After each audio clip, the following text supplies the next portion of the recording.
पढ़ेंगे ऑर्थो के अंदर एक और टॉपिक जिसका नाम है माल यूनियन। तो अपन यहाँ पर पढ़ रहे हैं कॉम्प्लिकेशंस ऑफ फ्रैक्चर। तो यहाँ पर पहले की वीडियोस के अंदर अपन ने देखा था कि कॉम्प्लिकेशंस ऑफ फ्रैक्चर क्या होता है और उसके कितनी तरह के क्लासिफिकेशन होते हैं। तो कॉम्प्लिकेशंस ऑफ फ्रैक्चर्स को टाइम के बेसिस पे तीन तरह से क्लासीफाई किया है। फर्स्ट है इमीडिएट कॉम्प्लिकेशन, उसके बाद सेकंड है अर्ली कॉम्प्लिकेशन, उसके बाद जो थर्ड वाला है वो होता है लेट कॉम्प्लिकेशन। तो अपन जो आज यहाँ पे पढ़ेंगे माल यूनियन, वो लेट कॉम्प्लिकेशन के अंदर अपन को देखने को मिलता है। मतलब अगर जिस टाइम फ्रैक्चर हुआ है उसके कुछ महीनों बाद या फिर कुछ सालों बाद अपन को जो कॉम्प्लिकेशन देखने को मिलता है उसे अपन लेट कॉम्प्लिकेशन कहते हैं और उसके अंदर अपन को माल यूनियन देखने को मिलता है। ठीक है, तो अपन पढ़ते हैं यहाँ पर कि माल यूनियन क्या होता है। When a fracture does not unite in proper position it is said to have mal unite. ठीक है, तो अपन इसको बिल्कुल प्रॉपर तरीके से देखते हैं कि माल यूनियन क्या होता है। ठीक है, तो मान लो ये अपनी एक बोन है, ठीक है, इस तरह से, और इसका फिर फ्रैक्चर हो गया, ये इस तरह से फ्रैक्चर हो गई। तो कभी कभी क्या होता है ना, जो फ्रैक्चर्स के दोनों जो फ्रेगमेंट होते हैं ना, ये दोनों डिस्प्लेस्ड हो जाते हैं। मान लो ये वाला फ्रेगमेंट इस तरफ चला गया और ये वाला जो है फ्रेगमेंट है वो अपनी पोजीशन से इस तरह से हट गया। ठीक है, तो इसका ट्रीटमेंट करने के लिए अपन को क्या करना होता है ना, कि जो ये वाली बोन है इसको वापस अपनी अलाइनमेंट के अंदर लाना होता है। इस तरह से वापस इसको लाएंगे, उसके बाद ही अपन इसके ऊपर पीओपी कास्ट वगैरह लगा के इसका ट्रीटमेंट करेंगे। ठीक है, लेकिन कभी कभी क्या होता है ना, अपन ने ये जो ट्रीटमेंट है वो सही से नहीं किया, इसका रिडक्शन अपन ने ठीक से नहीं किया और इसके ऊपर ये अपन ने पीओपी कास्ट लगा दिया लिम्ब के ऊपर। तो ये जो ये बोन्स है वो इसी तरह से जुड़ जाएगी। मान लो ये बोन है, इसको जुड़ना तो इस तरह से चाहिए था यहाँ पर, ठीक है, लेकिन ये जुड़ जाएगी इस तरह से। तो इसमें अपन को क्या देखने को मिलेगा ना, कि अपन को यहाँ पर डिफॉर्मिटी देखने को मिल सकती है, डिसेबिलिटी देखने को मिल सकती है पेशेंट के अंदर।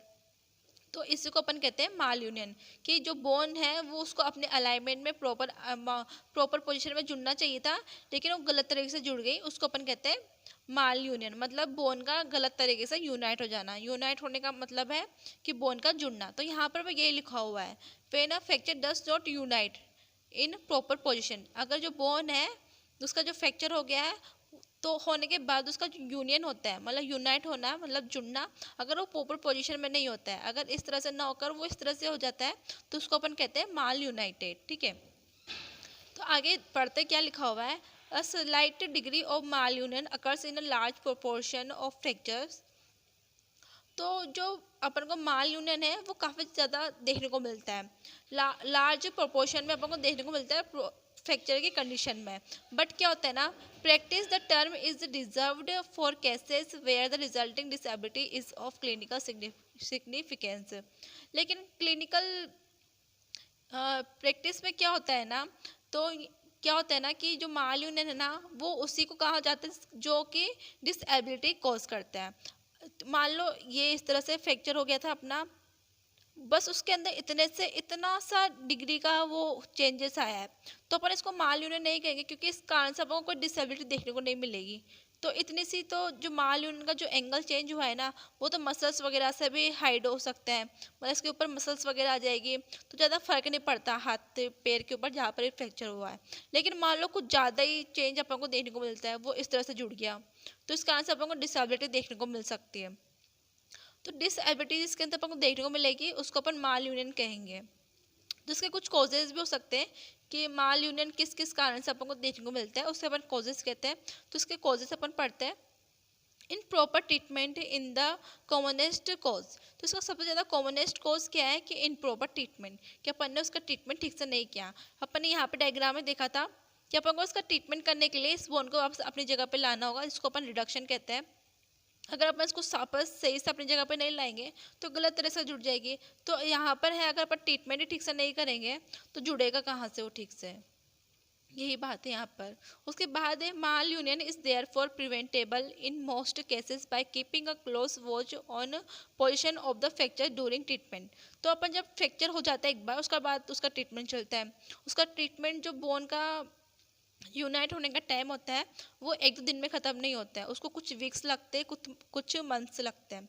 ठीक है, तो उसको अपन बार बार चेक करते रहेंगे एक्सरे के थ्रू कि वो अपने अलाइनमेंट में ही तो है, फ्रैक्चर्स के फ्रेगमेंट जो फ्रैक्चर हो गया था, तो उसको बार बार चेक करते रहेंगे। तो अगर अपन उसको बार बार चेक करेंगे तो वो अपने अलाइनमेंट से हट जाएगा, तो अपन उसको वापस अपनी जगह पर ले आएंगे। और अगर तो अपन उसको वापस अपनी पोजीशन में लाके उसका ट्रीटमेंट स्टार्ट कर देंगे। तो इस कारण से क्या होता है ना कि जो अपन गलत तरह का जो ट्रीटमेंट कर रहे थे ना वो उससे प्रिवेंट हो जाएगा। उसके बाद है some type malunion is inevitable because of unchecked muscle pull और एक्सेसिव कम्युनिकेशन। तो यहाँ पर एग्जाम्पल भी लिखा हुआ है, fracture of the clavicle Colles fracture. तो कभी कभी क्या होता है ना, बहुत सारी बोन्स ऐसी होती है जिसके ऊपर मसल्स अटैचमेंट रहती है। तो मसल अटैचमेंट के कारण क्या होता है ना कि मान लो अपनी क्लेविकल है, इसका फ्रैक्चर यहाँ से हो गया, तो यहाँ पर मसल्स अटैच होती है, यहाँ पर मसल्स अटैच होती है। तो ये वाली जो मसल्स है वो इस वाले फ्रेगमेंट को नीचे ले आएगी, ये वाले जो मसल है इस फ्रेगमेंट को ऊपर लेके चली जाएगी, जिस कारण से इसका डिस्प्लेसमेंट हो जाएगा। तो अपन को भी चेक करके रखना है, अच्छे से चेक करना है, क्योंकि कभी कभी अनचेक रह जाती है मसल्स पुल, जिस कारण से अपन को ये सारी कंडीशंस भी देखने को मिलती है कि वो डिस्प्लेस्ड हो गया या फिर उसका माल यूनियन हो गया, ये सब। तो इसका एग्जांपल यहाँ पर फ्रैक्चर्स ऑफ क्लेविकल के अंदर अपन देख लिया। कॉलिक्स फ्रैक्चर भी होता है जो कि अपन को रेडियस के अंदर देखने को मिलता है। कॉलिक्स फ्रैक्चर्स के ऊपर अपन ने एक अलग से वीडियो बना चुके हैं। उसके अलावा फ्रैक्चर्स ऑफ द क्लेविकल है, इसके ऊपर भी एक अलग से वीडियो बना चुके हैं। उसके बाद आता है कॉमनेस्ट साइट, कि सबसे ज़्यादा कॉमनेस्ट साइट कौन सी होती है, माल यूनियन की। Fracture at the end of the bone always unite. जो फ्रैक्चर्स के जो एंड्स जो बोन्स होते हैं ना वो हमेशा यूनाइट हो जाती है, बट माल यूनाइटेड, लेकिन जो यूनाइट तो जाती है लेकिन माल यूनाइट हो जाती है, मतलब जुड़ तो जाते हैं लेकिन वो सही तरह से अपने अलाइनमेंट में नहीं जुड़ पाती। जैसे यहाँ पर एग्जाम्पल भी लिखा हुआ है, supracondylar fracture of the humerus, Colles fractures. Supracondylar fracture of the humerus भी अपन पढ़ चुके हैं, कॉलिक्स फ्रैक्चर्स भी अपन पढ़ चुके हैं, लेकिन फिर भी बात करते हैं supracondylar fracture of the humerus. Humerus का जो सुप्राकोंडाइलर पार्ट है उस पार्ट का फ्रैक्चर तो जुड़ तो जाता है लेकिन ठीक से नहीं जुड़ता, जिस कारण से अपन को फिर जो हैंड है अपना जो अपर लिम है वहाँ पर अपन को डिफॉर्मिटी थोड़ी बहुत देखने को मिलती है। कॉलिक्स फ्रैक्चर्स के अंदर भी अपन को ठीक से जुड़ नहीं पाती, तो अपन को वहाँ पर डिनर फॉक डिफॉर्मिटी देखने को मिलती है। डिनर फॉक इस तरह का होता है, ठीक है, थोड़ा तो अपना हैंड भी ना वो इस तरह से हो जाता है थोड़ा सा, यहाँ पर रिस्ट जॉइंट होता है, यहाँ पर रेडियस अल्ना होती है, तो वो अपना हैंड भी इस तरह से हो जाता है और यहाँ पर फिंगर्स आ जाती है। कॉलेज फ्रैक्चर्स के अंदर माल यूनियन के कारण अपन को डिनर फॉक डिफॉर्मिटी देखने को मिलती है। उसके बाद आते हैं माल यूनियन के यहाँ पर कॉन्सिक्वेंसेज। कौन कौन से कॉन्सिक्वेंसेज देखने को मिलेंगे, malunion results in deformity, malunion के कारण अपन को डिफॉर्मिटी देखने को मिलती है। शॉर्टनिंग ऑफ द लिम्ब देखने को मिलती है, जो लिम्स है अपने वो गलत तरीके से अगर बोन जुड़ जाएगी तो जो लिम्ब है वो छोटा भी हो सकता है, ठीक है। उसके बाद यहाँ में लिमिटेशन ऑफ मूवमेंट, जो मूवमेंट होते हैं ना उसके अंदर लिमिटेशंस आ जाएगी। मान लो जो रिस्ट के जो मूवमेंट है वो ठीक से नहीं हो पाएंगे क्योंकि वहाँ पर माल यूनियन हो गया, जितना उसको मूव करना चाहिए था जोन का वो उतना मूव नहीं कर पाएगा और उसकी जो रेंज ऑफ मोशन होती है वो भी कम हो जाएगी। तो उसके बाद अपन देखेंगे यहाँ पर इसके ट्रीटमेंट, कि माल यूनियन हो गया है तो उसका ट्रीटमेंट अपन किस तरह से करेंगे। वो है यहाँ पर each case is treated on it's merit. जो ट्रीटमेंट है वो डिपेंड करता है मेरिट पर, पेशेंट की मेरिट पर डिपेंड करता है। अब slight degree of malunion may not require any treatment, but a malunion processing significant disability, especially in adults, need operative intervention। तो यहाँ पर भी ये लिखा हुआ है, अगर थोड़ा बहुत ही माल यूनियन होता है, ठीक है, थोड़ा बहुत ही अगर माल यूनियन होता है तो उसके अंदर अपन को कोई ट्रीटमेंट करने की रिक्वायर्ड नहीं होती है, क्योंकि वो ज़्यादा दिखता भी नहीं है और उस कारण से अपने जो वर्क है वो ज़्यादा इफेक्ट भी नहीं होते हैं। लेकिन माल यूनियन कुछ ज़्यादा हो जाता है जिस कारण से अपन को डिसेबिलिटी देखने को मिलती है अगर, तो उसके अंदर जो अपना ट्रीटमेंट है वो काफ़ी ज़रूरी हो जाता है करवाना, स्पेशली इन द अडल्ट, क्योंकि अडल्ट है उनको तो वर्क करना है। तो उस कारण से अपन उसको ठीक करने के लिए ऑपरेटिव इंटरवेंशंस का यूज़ करते हैं, मतलब ऑपरेटिव सर्जिकली किसी भी तरह से ऑपरेट करके अपन उसका ट्रीटमेंट करने की कोशिश करते हैं। अगर थोड़ा बहुत होगा तो कोई ज़रूरत नहीं, लेकिन ज़्यादा होगा तो अपन को करना पड़ेगा, क्योंकि यहाँ पर लिखा हुआ था कि लिमिटेशंस अपन को देखने को मिलती है। तो उसके बाद यहाँ पर ट्रीटमेंट है कि अपन ट्रीटमेंट किस तरह से करेंगे। ट्रीटमेंट रिक्वायर्ड्स, माल यूनियन में required treatment because of deformity. तो माल यूनियन का जो ट्रीटमेंट है वो अपन को क्यों करवाना पड़ता है, डिफॉर्मिटी के कारण। अगर ट्रीटमेंट नहीं कराएंगे तो डिफॉर्मिटी आ जाएगी। जैसे कि यहाँ पर एग्जाम्पल लिखा हुआ है supracondylar fracture of the humerus. होमलेस के सुप्राकोंडाइलर फ्रैक्चर्स के अंदर भी अपन को डिफॉर्मिटी देखने को मिलती है। शॉर्टनिंग बिकॉज ऑफ डिफॉर्मिटी के कारण, शॉर्टनिंग के कारण भी। उसके बाद फंक्शनल लिमिटेशन अपन ने यहाँ पर भी देखा था, फंक्शनल लिमिटेशन आ जाती है, शॉर्टनिंग हो जाती है, डिफॉर्मिटी अपन को देखने को मिलती है। तो यहाँ पर भी ये लिखा हुआ है डिफॉर्मिटी, शॉर्टनिंग, फंक्शनल लिमिटेशन इस कारण से। तो यहाँ पर इनके एग्जाम्पल भी लिखे हुए हैं, जैसे शॉर्टनिंग के कौन से फ्रैक्चर्स के अंदर अपन को देखने को मिलता है, वो है fracture of the shaft of the humerus. Functional limitation अपन को देखने को मिलता है, limitation of rotation in malunion of forearm fracture. अगर फोरआर्म फ्रैक्चर को हुआ है तो वहाँ पर रोटेशन में अपन को लिमिटेशन देखने को मिलेगी। उसके बाद है some of the methods of treating malunion are as follows. तो यहाँ पर नीचे कुछ वो मेथड्स दिए हुए हैं जिसके थ्रू अपन मालयूनियन का ट्रीटमेंट करेंगे, जो कि नेक्स्ट पेज पे है। तो यहाँ पर आता है सबसे पहले फर्स्ट मेथड जिसका नाम है ऑस्टियोक्लेसिस जिसको अपन कह सकते हैं रीफ्रैक्चरिंग द बोन। जो बोन का एक बार फ्रैक्चर हो जाता है, फिर उसका माल यूनियन हो गया, मतलब वो जुड़ गई, लेकिन फिर इसका ट्रीटमेंट में क्या करेंगे, इस वाले ट्रीटमेंट में जो अपने जो बोन है उसको दोबारा फ्रैक्चर अपन करेंगे, उसके बाद उसका ट्रीटमेंट करेंगे। It is used for correction of mild to moderate angular deformity in children. तो चिल्ड्रंस के अंदर जो एंगल्स बन जाते हैं, मतलब डिफॉर्मिटी बन जाती है, मतलब मालयूनियन हो जाता है, तो उसके करेक्शन के लिए अपन इसको ठीक करते हैं, मतलब उसके करेक्शन के लिए अपन इस टेक्निक का यूज़ करते हैं, उसका रीफ्रैक्चर करवा के उसके बोन का अपन ठीक से ट्रीटमेंट करते हैं, उसके फ्रैक्चर्स का। तो इसके अंदर अपन माइल्ड टू मॉडरेट एंगुलेशन को ठीक करते हैं, उसकी डिफॉर्मिटी को। तो कैसे करेंगे, अंडर जनरल एनेस्थीसिया देंगे, द फ्रैक्चर्स इज रिक्रिएट, उसके बाद फ्रैक्चर को दोबारा रिक्रिएट करेंगे, एनेस्थीसिया दे दिया, उसके बाद फ्रैक्चर कर दिया, द एंगुलेशन करेक्ट, उसके बाद एंगुलेशन को ठीक करेंगे, लिम्बो इमोबिलाइजेशन इन प्लास्टर, और उसके ऊपर प्लास्टर लगा देंगे, उसको इमोबिलाइज कर देंगे। फिर उसके बाद उसके अपन वो करेंगे, एक्सरसाइजेज वगैरह कराएंगे, फिजियोथेरेपी देंगे ताकि उसकी जो रेंज ऑफ मोशन है वापस वो गेन कर सके। उसके बाद आता है रीडूइंग द फ्रैक्चर सर्जिकली, इस यहाँ पर भी रीडूइंग द फ्रैक्चर को दोबारा किया जाता है surgically. This is the most common performed operation for malunion के अंदर ही सबसे ज़्यादा कॉमन है, मोस्ट कॉमन परफॉर्म्ड ऑपरेशन है जो कि अपन करवाते हैं मालयूनियन को ठीक करने के लिए।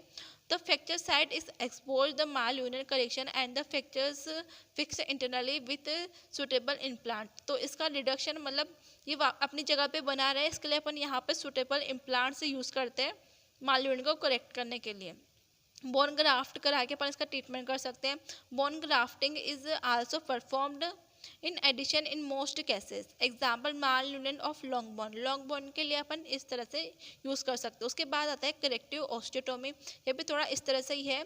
इन some cases redoing the fractures as discussed above may not be desirable due to variety of reasons such as poor skin condition, poor vascularity of bone in at area, etc. In such cases, the deformity is corrected by osteotomy at the site away from the fracture as the healing may be quicker and as this new side. Example, supramedullary corrective osteotomy for malunion for distal third tibia fracture. तो यहाँ पर क्या होते हैं ना, यहाँ पर अपन treatment कर रहे हैं मालयूनियन का। तो in such cases the deformity is correct by osteotomy, तो इसके अंदर जो डिफॉर्मिटी उसको अपन करेक्ट करते हैं ऑस्टियोटोमी के साथ, जहाँ पर फ्रैक्चर हुआ है वहाँ पर। तो वहाँ पर न्यू साइड अपन देखते हैं और वहाँ से अपन इसका ऑस्टियोटोमी करना स्टार्ट करते हैं। जैसे कि एग्जाम्पल लिखा हुआ है सुप्रामेडुलर करेक्टिव ऑस्टियोटोमी अपन कर रहे हैं सुप्रामेडुलर का, तो वहाँ पर अपन करेंगे किससे, for distal third tibia fracture में, ठीक है।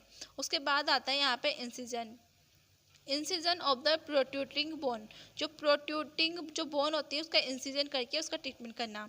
इन द फ्रैक्चर्स ऑफ क्लेविकल के फ्रैक्चर में अब bone scab protruding under the skin में be saved for same may be required in keeper malunion of fractures at the shaft of tibia, ठीक है। तो इंसिजन करके जो प्रोट्रूडिंग जो बोन है उसको अपन निकाल देते हैं।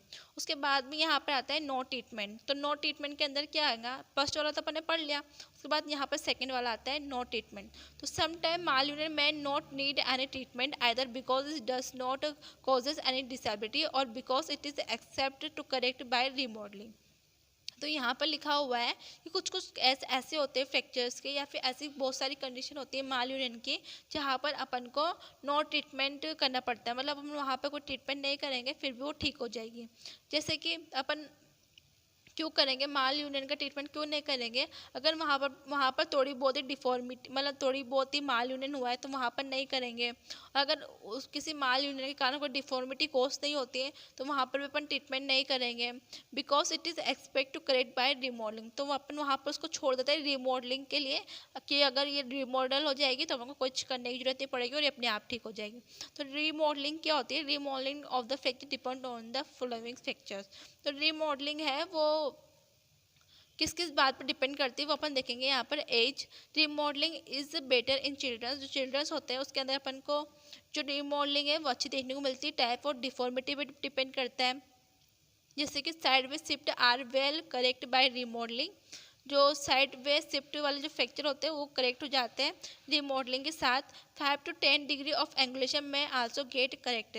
तो यहाँ पर देखा था कि एंगुलेशन बन जाता है, अगर 5 to 10 डिग्री का एंगुलेशन है तो वो ठीक हो जाएगा रिमॉडलिंग से। But mall rotation does not gate correct, लेकिन जो माल रोटेशन है वो करेक्ट नहीं होता है इसके अंदर। उसके बाद यहाँ पर लिखा हुआ है angulation in the plane of movement of the adjacent joint is remodel better than act is other planes etc. Postural angulation in the fractures of the tibia shaft remodel better। मतलब ये सब एक जैसा ये रिमॉडलिंग के ऊपर छोड़ देते हैं, जिस कारण से वो अपने आप ट्रीटमेंट हो जाता है, उसके अंदर कोई ट्रीटमेंट करने की जरूरत नहीं पड़ती। Location of fractures near joint remodel better, जो कि जो फ्रैक्चर्स जॉइंट के पास होते हैं वो जल्दी वो रिमॉडल हो जाते हैं। उसके बाद यहाँ पर एक और पार्ट आता है, वो है क्रॉस यूनियन की। क्रॉस यूनियन क्या होता है, this is special type of mall union which occurs in fractures of the forearm bone. ये एक तरह का स्पेशल टाइप है माल यूनियन का, जिसके अंदर क्या होता है ना, जो फ्रैक्चर होता है वो अपने बोन से ना जुड़ के किसी और बोन से जुड़ जाते हैं। जैसे मान लो ये रेडियस अल्ना है, यहाँ पर एग्जाम्पल भी दिया हुआ है ना फोर आर्म बोन का, तो फोर आर्म बोन का एग्जाम्पल अब देखते हैं अपन कि रेडियस, और ये रेडियस मान लो और ये अल्ला मान लो, तो इनका फ्रैक्चर हो गया। तो इनका फ्रैक्चर इस तरह से हो गया, ये यहाँ पर, ये बोन यहाँ पर, ये बोन यहाँ पर और ये बोन यहाँ पर, मान लो इन दोनों का एक साथ फ्रैक्चर हुआ, तो ये किस तरह से जुड़ेगी, जो रेडियस है वो अल्ला से जुड़ जाएगी और जो अल्ला है वो रेडियस से जुड़ जाएगी। इस तरह से अपन को देखने को मिलता है इसके रोटेशन के कारण, क्योंकि ये पास पास रहती है और साथ में फ्रैक्चर होते हैं, क्योंकि अपने जो हैंड है वहाँ पर इस तरह के मूवमेंट अपन को देखने को मिलता है, जिस कारण से क्रॉस यूनियन हो जाता है वहाँ पर। फिर यहाँ पर एक और लाइन लिखे हुए हैं, the two bone unite with each other. तो अपन ने देखा ना कि यहाँ पे दोनों बोन है एक दूसरे से यूनाइट हो जाते हैं, तो यहाँ पर भी ये लिखा हुआ है two bones unite each with each other, वो ईच अदर के साथ यूनाइट हो जाती है। For details please refers to page 1110। जो कि अपन पढ़ चुके हैं फोर आर्म के बोन का जो फ्रैक्चर्स है वहाँ पर अपन पढ़ चुके हैं फ्रैक्चर्स के अंदर, जहाँ पे अपन ने एक पार्ट का फ्रैक्चर्स देखा था। आपको इस चैनल के ऊपर उसकी वो मिल जाएगी प्लेलिस्ट, आप वहाँ जाके देख सकते हो। तो ये था अपना एक टॉपिक माल यूनियन। ओके, तो वीडियो अच्छी लगी हो तो उसको लाइक करें, शेयर करें, कमेंट करें। Thank you.